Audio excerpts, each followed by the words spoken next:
Good evening, Rahul.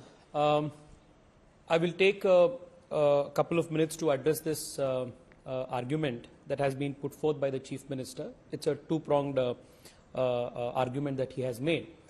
First, we must understand that the Finance Commission is a constitutional body, it's an autonomous body, and the central government nor the state governments have any kind of sway over it. The Finance Commission has certain terms of reference which it arrives at and then holds extensive consultation process all over the country and then arrives at the figures that it arrives at.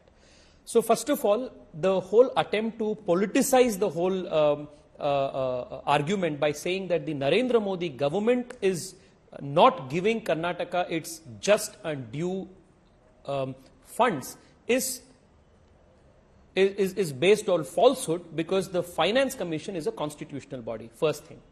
Second, I agree that with respect to Karnataka, one of the reasons why there is a decline in the percentage of devolution, even though there has been a consistent increase in the total quantum of money that the state has received, the reason why there has been a decline in the percentage that you have showed in your chart is because of the equity, the 40% weightage that is given to equity.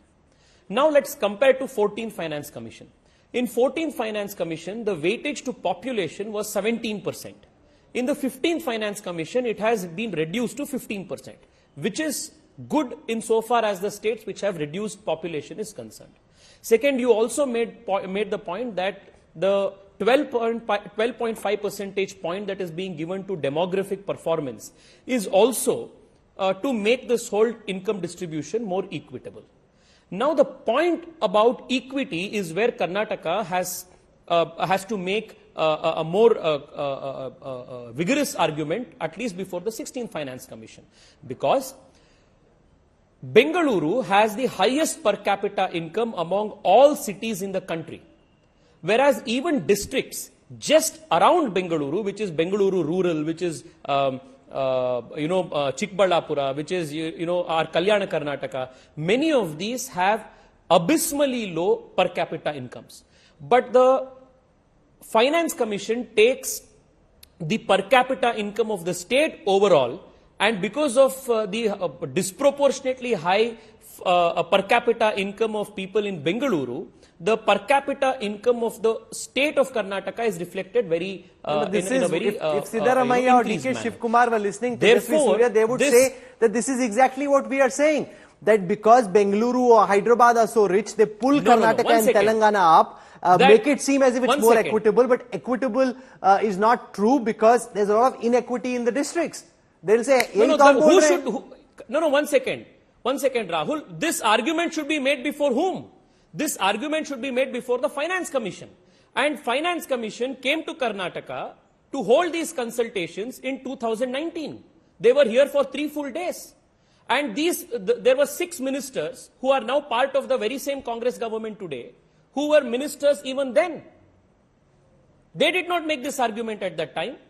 They should have perhaps told that the state government, you should have taken per capita income based on the districts of Karnataka, not Karnataka as a whole, because Bangalore has a higher per capita income.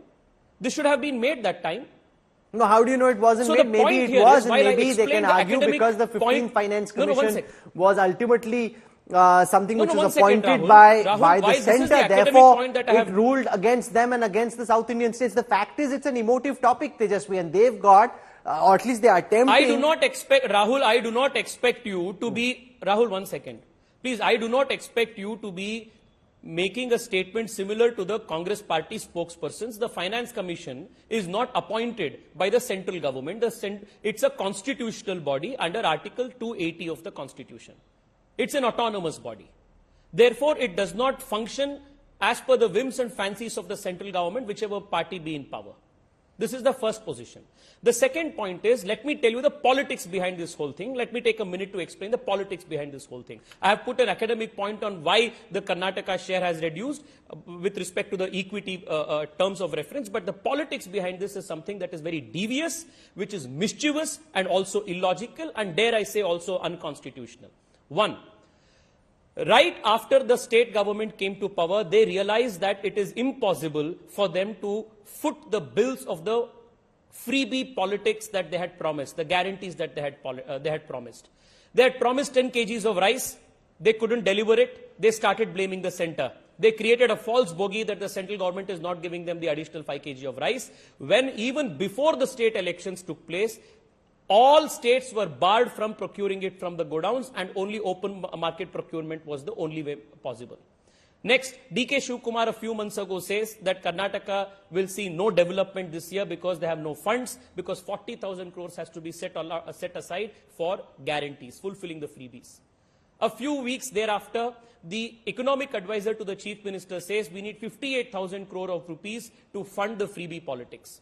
It is in this context that a state which just 7-8 months ago under Bommai's leadership had given a 40,000 surplus budget is now constructing this drama that Karnataka is not getting its due. This is the politics. This is the context in which this argument is being done. The second argument that they have done, which is again spacious, is this my tax, my right. Now you showed that the government of India is spending from the tax that is collected, from the revenue that is generated. A large portion goes to Bihar, a large portion goes to some other states where per capita income and the developmental indices are much behind. The same argument, if you extend to Karnataka, Bengaluru contributes 55% of the state's revenue.